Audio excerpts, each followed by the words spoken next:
রাজনীতিতে high voltage, অনিশ্চয়তায় ভুগছে রাজ্যের সবকটি রাজনৈতিক দল। 25 থেকে 30 তারিখের মধ্যে কি সম্ভব সবকটি রাজনৈতিক দলের প্রার্থী তালিকা ঘোষণা করা? কি করে সম্ভব গ্রেটার তিপ্রাল্যান্ডের দাবি সমর্থন করা? কে হতে পারে রাজ্যের আগামী মুখ্যমন্ত্রী?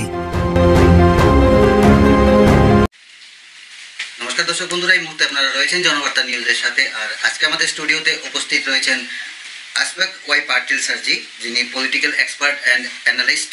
তো আমরা তার কাছ থেকে রাজ্য পরিস্থিতির যে এখন চেহারা আছে, কি পরিস্থিতি আছে, আগামী 16 ফেব্রুয়ারি 2023 আমাদের রাজ্যে বিধানসভা নির্বাচন। তো তার আগে আমরা স্যার কাছ থেকে জেনে নেব কি পরিস্থিতি রয়েছে, এবং রাজনৈতিক আলোচনা ছাড়াও যদি সম্ভব হয় আরও অন্য কিছু আমরা জেনে নেব। তো অনেক ধন্যবাদ স্যার, আপনার বহু মূল্যবান সময় আমাদের দিয়েছেন। तो वरना হচ্ছে हिंदी में ही करता हूँ। तो कुछ दिन बाद मतलब 16 फरवरी 2023 को इलेक्शन है। तो अभी तक सबसे चौंकाने वाला चीज़ जो है हमारी नज़र में कि अभी तक कोई भी पार्टी, किसी भी पार्टी ने उसका कैंडिडेट लिस्ट तो फाइनलाइज नहीं किया। उसका क्या बात? देखिए, 30 तारीख लास्ट डेट है। आज तो 25 तारीख है, 30 नवंबर नामांकन का आखिरी दिन। 26 जनवरी आई है, तो मतलब आप इफेक्टिवली 27 से मान के चलिए। ये परिस्थिति आज जो इस 23 के इलेक्शन में आई है असेंबली में, ये थोड़ा सा इंटरेस्टिंग पिक्चर इमर्ज हुआ है, जो अब तक ऐसी परिस्थिति कभी नहीं आई। इसका कारण विशेष रूप से मैं समझता हूँ ये है कि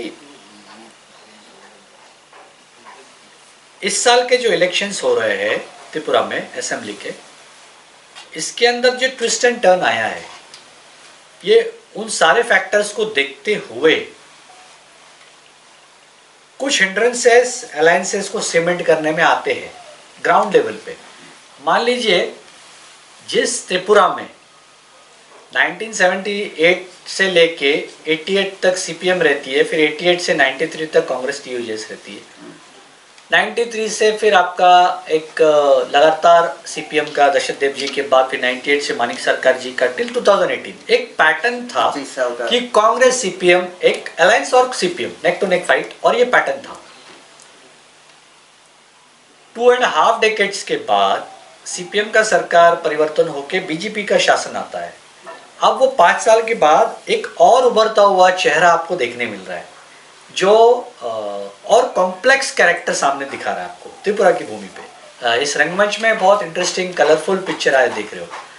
तो कांग्रेस सीपीएम जो ट्रेडिशनल राइवल्स हुआ करते थे त्रिपुरा में, जो वेस्ट बंगाल में एलआई भी हो जाते थे, वो आज एलआई सिचुएशनल बेस रिक्वायरमेंट पर सामने आ रहा है।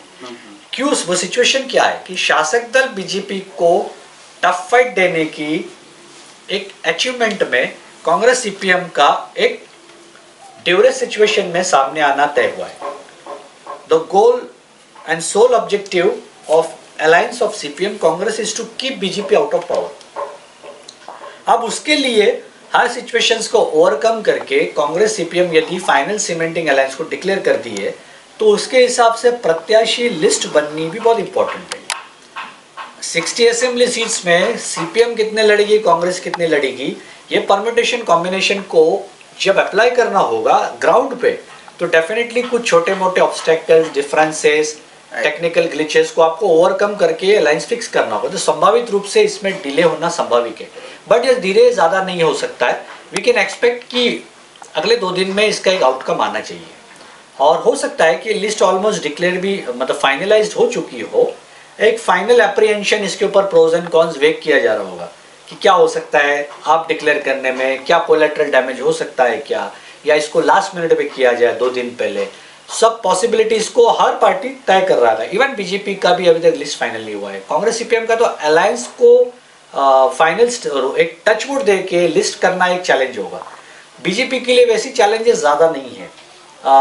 उनका तो एक स्ट्रेट है कि उन्होंने अलायंस तो घोषित नहीं है। आपने अभी बोला, तो कल हम लोग देखे थे कि कांग्रेस को शायद 10 सीट देने वाले थे, तो उसी वजह से कुछ ऐसा सुनाई दे रहा था। तो उसी वजह से शायद वो लोग अलायंस में नहीं आएगा, क्योंकि कांग्रेस शायद ज्यादा डिमांड कर रहा है सीट्स का।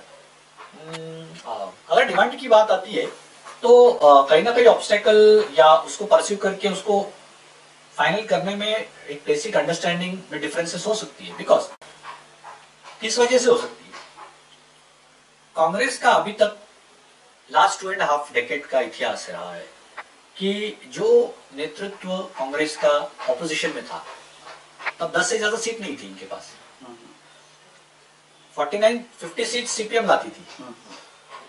तो सीपीएम को कहीं ना कहीं एक मेजर कैडर बेस्ड पार्टी है, आज भी ऑर्गेनाइजेशन स्ट्रेंथ है बीजेपी के बाद इन रियलिटी, जो कांग्रेस के पास मिसिंग है अभी। सिर्फ सुदीप राय बर्मन जी आ जाने से कांग्रेस मजबूत हो गई यह मानना उचित नहीं है। सुदीप राय बर्मन जी बीजेपी में थे तब कांग्रेस का 0 अकाउंट खाता खुला था, एक भी सीट नहीं था।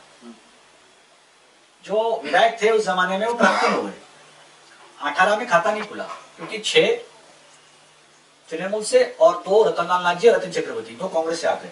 वो क्षमता तो बीजेपी के पास आ गई। कांग्रेस तो डेसिमेट हो गई थी, 0 हो गई थी। ऑल ओवर इंडिया में भी यूपीए का पिक्चर वीक था। भारत जोड़ो यात्रा से एक पॉजिटिव मोमेंटम आया।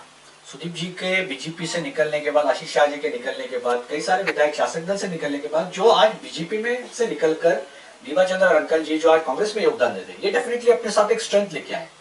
इसका पॉजिटिव मोमेंटम कांग्रेस के एग्जिस्टिंग स्ट्रक्चर में, इंफ्रास्ट्रक्चर में होना स्वाभाविक है। ये वैल्यू एडिशन और स्ट्रेंथ इनको पुट अप करता है।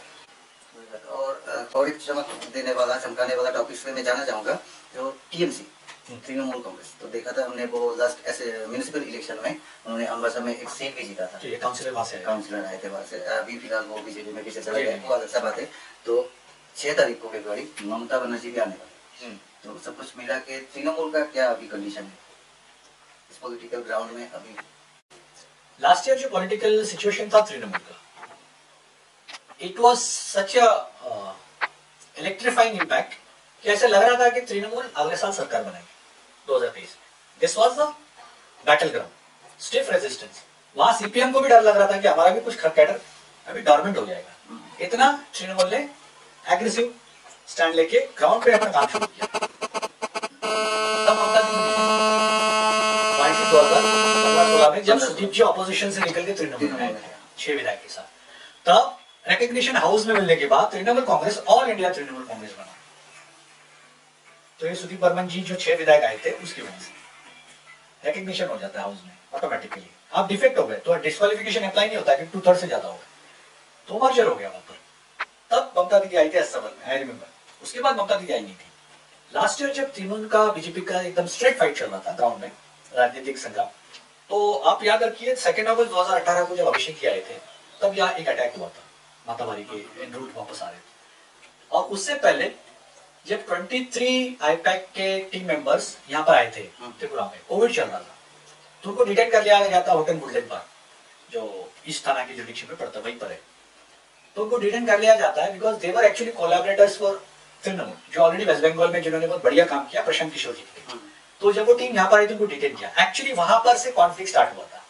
फिर next day Rituparna Banerjee x-MP जो सीपीएम से आए थे, बाकी बासु जी को क्या कुछ ऐसा डर था कि हम इसको डिटेन कर एक्चुअली ना एक वो इंटरेस्टिंग आए थे, सिर्फ होटल में आए थे, ठहरे थे। काम भी ऐसा एक्टिविटी भी नहीं किया था, तो उसी टाइम बीजेपी उनको डर था कि ऐसा। देखिए कैसा होता है कि पार्टी का इनसिक्योरिटी तो होता ही है। आप जो वेस्ट बंगाल के मई 2021 के रिजल्ट में आपने देखा कि स्वीपिंग मेजोरिटी गवर्नमेंट आती है, जबकि बीजेपी ने पूरी क्षमता ताकत लगा दी थी। वहां जबरदस्त फाइट हुआ था, देखने जैसा था। बीजेपी का दावा था कि हम लोग 157-86 लेके आएंगे, but Prashant Kishor vouch on the fact कि तृणमूल की सरकार आएगी। हमने उतना 2 साल में काम किया है ग्राउंड में, अगर वो नहीं आती है तो ये जो काम है मेरा मैं छोड़ दूंगा। हम रिकॉर्ड कहा था और हुआ वही। आप मुझे बताइए, अगरतला स्टेशन, महाराजा विक्रम एयरपोर्ट और चुराईबारी चेक पोस्ट, जो भी इंटर करता है कोविड के टाइम पे, टेस्ट तो त्रिपुरा का हेल्थ डिपार्टमेंट करता है ना, तो आप टेस्ट क्वालिफाई करके ही आते हो ना। आपका पॉजिटिव तो क्वारंटाइन में जाते हो, नहीं है तो आप आते हो। तो जब वो एयरपोर्ट से आए थे तो they had a bonafide entry, I believe. वो सारे टेस्ट करके आए थे। तो मानिकदास जी ने उनको 180 वायलेशन में डिटेन किया, वो क्या किया वो इतिहास पता नहीं है। वो आज भी वो केसेस का कुछ हुआ था जुडिशियल चीफ जुडिशियल मैजिस्ट्रेट में, अभी भी डिस्पोज नहीं हुआ केस, बेल मिला है। पीयूष विश्वास जी ने रिप्रेजेंट किया था वो केस, 23 को बेल मिला था। तो एक मैदान जो था चुनावी संग्राम, चुनाव से पहले का संग्राम तृणमूल का और बीजेपी का सेट हुआ। यहाँ तक की ऐसी स्थिति थी कि वहां पर सीपीएम इनसिक्योर हो गई थी। ऐसा टोटली एक पर्सपेक्टिव क्रिएट हो गया था कि अगले साल तृणमूल की सरकार आएगी। और जो आगमन हो रहा था, जब ये डिटेन हुए थे तो 3 लीडर आए थे, Rituparna Banerjee ex MP, education minister West Bengal बाते बासु जी और Madhav Ghatak ji law minister. Till 25 November 2021 जिस दिन पूर्ण निगम इलेक्शन हुआ, डेट उसका रिजल्ट आया 28 नवंबर को। तृणमूल ने बहुत टफ रेजिस्टेंस दिया था। सेकंड लार्जेस्ट पार्टी था एएमसी में, सीपीएम भी थर्ड में था, बहुत परसेंटेज। बट कहीं ना कहीं ऑफिस बनने के बाद वो भी आज उस मैदान पर नहीं है। वही बात है। सबसे इंटरेस्टिंग बात ये कि सुनने में आ रहा है कि सुबल बाबू बीजेपी में जा रहे हैं, ऐसी अटकलें लगाई जा रही है, but God knows what is the reality. वही सुबल बाबू जिन्होंने टफ रेजिस्टेंस दिया तृणमूल को, वही मोमेंटम जिसको तृणमूल एनकैश कर सकती थी, अच्छा फैक्टर कन्वर्ट हो सकता था, तो तब ममता दीदी शायद आती तो उसका ज्यादा बेनिफिट होता है। आज वो ग्राइंड डेसिमेट हो गए। पन्ना देव जी और जो प्राक्तन जो प्रत्याशी रहे बाई इलेक्शन में, काउंसिलर में, वही लोग आज ग्राउंड पर दिख रहे हैं। बाकी तो जो चेहरे रेगुलर दिखते थे वो नहीं है, तो एडिशन कुछ नहीं हुआ है, सच ग्राउंड श्रिंक हुआ है। अब इसका मुझे अभी देखिए पीयूष विश्वास बाबू गए हैं वहां पर एज ए प्रेसिडेंट, तो वो जाने के बाद वो एक अपना समर्थक का एक बेस लेके जा रहे होंगे, उसका होगा। बट इसका एक्चुअल वोट कन्वर्जन में कितना होगा पता नहीं। बट जहां तक मैं समझता हूँ कि तृणमूल ने लास्ट ईयर के मुकाबले में यदि टफ रेजिस्टेंस बीजेपी को दिया है, आज इस अलायंस के इमरजेंस में जो फैक्टर आप देख रहे हो, कांग्रेस तृणमूल अपना कांग्रेस सीपीएम का और बीजेपी का, त्रिपुरा मोता का, और कोई पार्टी हमारा बंगाली और कोई पार्टी, ये मल्टीपल फाइट में ये जो तृणमूल आती है, तो इसमें जो डेमोक्रेटिक फोर्सेज जो हम बोल रहे हैं, इसकी वोट डिविजन होने के चांसेस ज्यादा है। इन दैट सिनेरियो मुझे नहीं लगता है कि एक आउटपुट तृणमूल को सीट गेन करने में नहीं दिख रहा है मुझे। वोट डिविजन्स में हो सकता है, शायद वो फील्ड भी करे, बट उसका एक्चुअली अगर अलायंस में अंडरस्टैंडिंग में नहीं करेंगे तो शायद तो सीट जीतना मुश्किल होती है। तो कम से कम हमारा अभी का 23 का जो इलेक्शन है, टोटल वोट कास्टिंग जो होगा उसमें शायद डिवीजन बहुत सा होगा, बहुत से डिवीजन, बट एक डिवीजन सेव हो जाएगा। कांग्रेस सीपीएम अगर अलायंस होता है तो हिस्टोरिकली 1977 से लेके 2013 तक 16 कॉन्स्टिट्यूएंसीज ऐसी है जहां पर कांग्रेस, टीयूजेएस या आईएनपीटी अलायंस कभी भी सीट नहीं जीती। और एक बात हम आते हैं यहाँ पे मौत अतीक का होता जो थे, वो लास्ट एडीसी इलेक्शन में हमने देखे थे कि 20 में 20 सीट थी जी जी। तो अभी सर असेंबली इलेक्शन में तो दो जी ने बोला था कि अलायंस में नहीं जाएंगे, सिंगल फाइट करेगा, तो क्या हो सकता है तीसरा मौका? त्रिपुरा अगर सिंपल भी फाइट करती है, सिंगल भी, तो आप ये मानते चाहिए समतल में कांग्रेस या सीपीएम का अभी भी एक कॉन्सेंट्रेटेड प्रभाव नहीं है। कहीं ना कहीं बीजेपी आईपीएफटी आने के बाद ये प्रभाव घट गया था और ऑलमोस्ट डेसिमेट हो गया था। सीपीएम का पहाड़ी में उतना फोकस भी नहीं रहा है। दशरथ देव जी के जाने के बाद उतना इंटेंस फोकस रहा भी नहीं है, to be a fact, to say the fact. Dasharath Dev ji के बाद में यदि कोई ट्राइबल फेस उस लेवल का होगा आज की डेट में, तो वो जितने जुड़ लेंगे।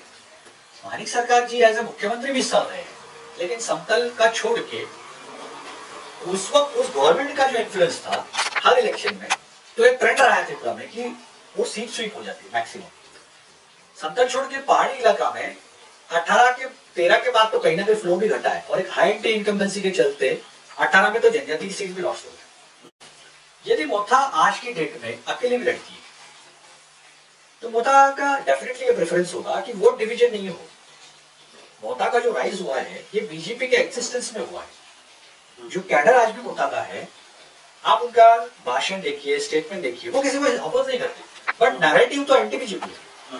कैडर स्ट्रेंथ तो एंटी बीजेपी देख क्या है, illegal migration, foreign migrants, Gorakh language, Roman script में जनजाति का डायरेक्ट फंडिंग के लेके जो बात होती है, ये एक तरीके का सेंटिमेंट्स डेफिनेटली प्ले करता। आपका ग्राउंड इश्यूज वो है, वो नेचुरली उसका रिजल्ट पोलराइजेशन में होगा।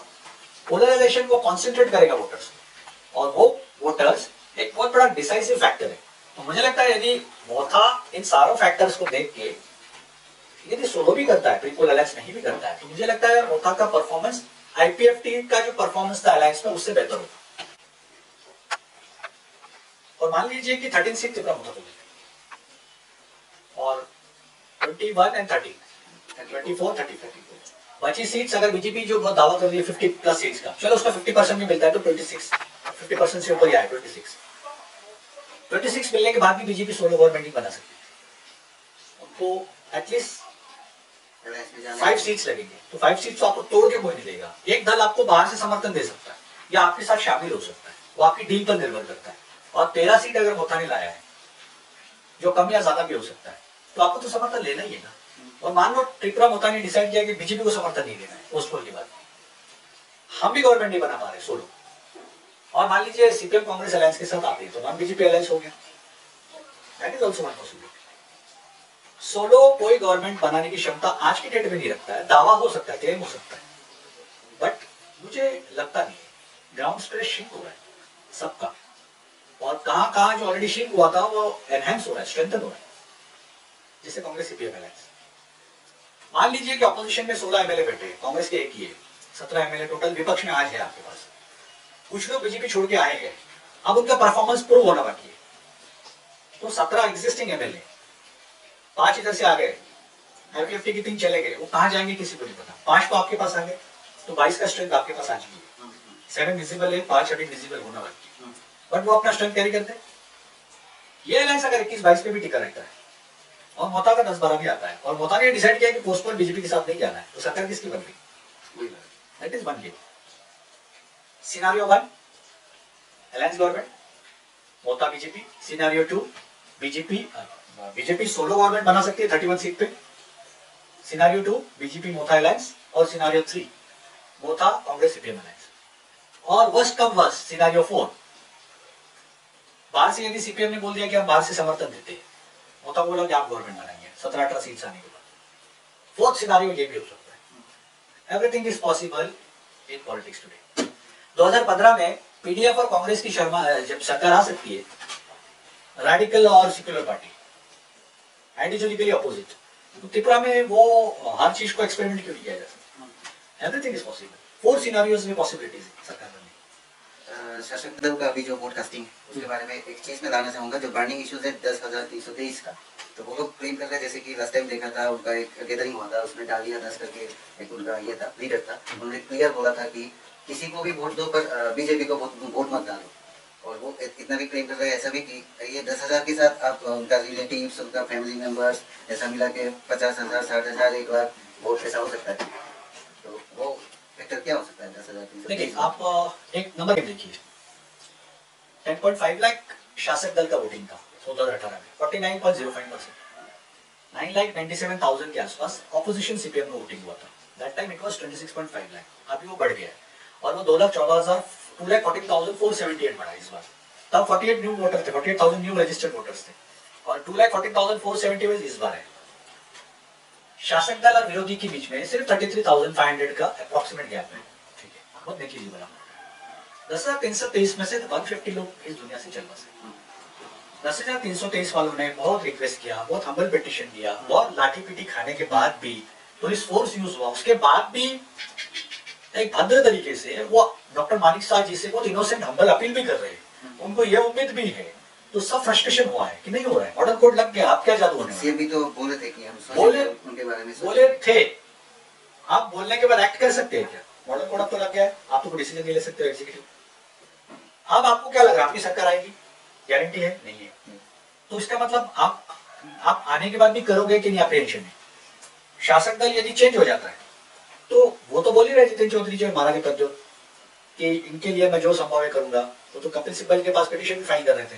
चौधरी जी ने ये भी बोला है कि जो भी रिस्टोर किया जाएगा, वैकेंसीज उसको फिलअप किया जाएगा, और जो पेंशन है वो रिज्यूम किया जाएगा, तो जो एग्जिस्टिंग जॉब है इसके ऊपर भी वो बोल चुके हैं कि इनको देने का हम पॉजिटिव वे में प्रयास करेंगे। तो आशा का किरण किसके पास है? जैसे आप जो नेत्री का नाम ले रहे हैं दलिया जी, उन्होंने ये बात बोला है 10,323 का हर घर में एक माँ बाप होगा, किसी का कोई माँ या बाबा गुजर गया होगा, भाई होगा, हर घर में एवरेज 3 आदमी तो होता है। आप काउंट कीजिए ना। और आप जहाँ रहते हो, आपके पड़ोस में यदि मैं रहता हूँ तो आपसे मेरा इमोशन होता है कि यार इनके साथ में गलत हुआ है। तो जहाँ आप बोल रहे हो मुझे, तो मेरा प्रभाव तो होता है ना, मैं अगेंस्ट पे वोट करूंगा, जहाँ आप बोलोगे वहां करूंगा। तो आप मान लीजिए एवरेज 40,000 लोग, 45,000 लोग यदि इससे प्रभावित हुए, total number of family members, और उनके आस पड़ोस वाले भी अगर एक आदमी भी निकलता है तो ये लाख से ऊपर चला जाएगा। तो what she is telling is practically right, because sentiments matter. तो वो स्ट्रेंथ से ये एनालाइज नहीं किया जाएगा, यदि उस स्ट्रेंथ से या उस शास्त्रबल के उस 18 मोदी जी की सभा से ये ज्ञात लगाया जाता है कि वो प्रभाव ऐसा है कि इंटेलिजेंस का इनपुट है, स्पेशल ब्रांच का इनपुट है कि बीजेपी सत्ता में आ रही है, तो वो रिपोर्ट हो सकता है। बट आपको आज इस शो के माध्यम से एक बात बता दूं, इंटेलिजेंस ब्यूरो हर महीने हर हफ्ते रिपोर्ट देती है, बट अराउंड 15-20 डेज बिफोर एक स्विंग रिपोर्ट भी देती है। स्विंग रिपोर्ट में यह दिया जाता है कि किसकी सत्ता पलट सकती है, वो स्विंग रिपोर्ट होता है, वो अभी तक गई नहीं है। जहाँ तक मैं जितना सिस्टम को समझता हूँ। और शासक दल के लिए अभी भी अपोजिशन वाले चैलेंज तो है, कुछ चैलेंज तो और भी चैलेंजेस टॉपिक्स जो है, जैसे कि अभी अपोजिशन वाले का चैलेंजिंग टॉपिक्स में है कि 5 साल की एक सरकार चलाया, तो उसमें 2 मुख्यमंत्री चाहिए उनको, बहुत सारे एमएलए निकल के आ गए, बिल्कुल विजन डॉक्यूमेंट्स का बहुत सारा शासक दल बोलते किया, लेकिन अपोजिशन वालों का दावा है विजन डॉक्यूमेंट्स का बहुत सारा कुछ फिलअप हुआ। शासक दल ने यदि बोला है कि हमने किया, तो 12 दिसंबर अपना 12% डीए जिस दिन दिया, तो उनको थैंक्स बोलने के लिए विवेकानंद मंच ग्रुप ने रैली किया। यूनियन फेडरेशन जो गवर्नमेंट एम्प्लॉयज के फेडरेशन से, क्या उन्होंने रैली किया था क्या थैंक्स देने के लिए? मेरे नॉलेज में तो एक भी मैंने न्यूज नहीं देखा। दूसरी बात, हमने बहुत सारे हिस्टोरिकली बहुत सारी रैलीज देखी है यूनियंस की, फेडरेशंस की, जो अपने डिमांड्स को, हाइक को, पे हाइक को लेके आंदोलन करते। बट 12% डीए मिलने के बाद थैंक्स गिविंग का रैली किसी ने किया क्या? नहीं किया। चाय बागान वालों का इंडियन एसोसिएशन, उनको पूछिए कई सारे लोगों का जो वेजेस है या उनका जो फेस्टिवल अलाउंस है वो ही नहीं मिला। कई लोगों के इश्यूज है, अभी देखिए, पता कीजिए। तो विवेकानंद मिशन रैली मंच क्या एम्प्लॉयज का फेडरेशन के बिहाफ में काम करता है? That is one thing. 7th पे कमीशन का जो दावा 11 फरवरी 2018 को अमित शाह जी ने किया था, उसके मुकाबले में 12% डीए जो आपने टिट्स एंड बिट्स में दिया 4, 8 और 12, तो वो कितना इंपैक्ट है एम्प्लॉयज पे? 1,85,000 एम्प्लॉयज जो तब हुआ करते थे, 1.48 अभी जो 1.85 जो सब पेंशनर सबको मिला के, वो कितना प्रभाव करेगा? बीजेपी उसको कितना इंप्रेस करेगी 12% डीए का अनाउंसमेंट? अभी तो पार्टी के लिए सामने बहुत सारे चैलेंजेस है कि अनएम्प्लॉयमेंट, अभी सडनली जेआरबीटी 10,330 का रिजॉल्व नहीं हुआ, जेआरबीटी का कंडक्टेड रिक्रूटमेंट जो कंडक्ट हो रहा था, वो इंटरव्यू हो रहा था, वो सडनली स्टॉप हो गया। टीपीएससी का रिक्रूटमेंट स्टॉप हो गया, पोस्टपोन हो गया। क्यों वो पता नहीं, लॉजिकली नहीं। It's sending a negative message among the unemployed faculty, जो अच्छा नहीं है शासक दल के लिए भी। But still it all depends on the individual choice कि वो किसको लाना चाहते हैं। हर किसी का रेसिप्रोकेशन अपने हिसाब से हो सकता है, but positivity as such in policy execution नहीं दिख रहा है, वो नेगेटिव मैसेज जा रहा है। तो ये सारे फैक्टर बहुत चैलेंजिंग है, सबके लिए नहीं, शासक दल के लिए, और ये ऑपोजिशन के लिए प्लस पॉइंट हो सकता है। देखें एनकैश टैग। तो आपको फिर से अशोक सर जी बहुत बहुत धन्यवाद हमारी जनवार्ता न्यूज टीम की तरफ से, और अगले दिनों में भी हम उम्मीद रखेंगे कि आप अपना कीमती समय हमें देंगे। Okay, thank you so much. नमस्कार।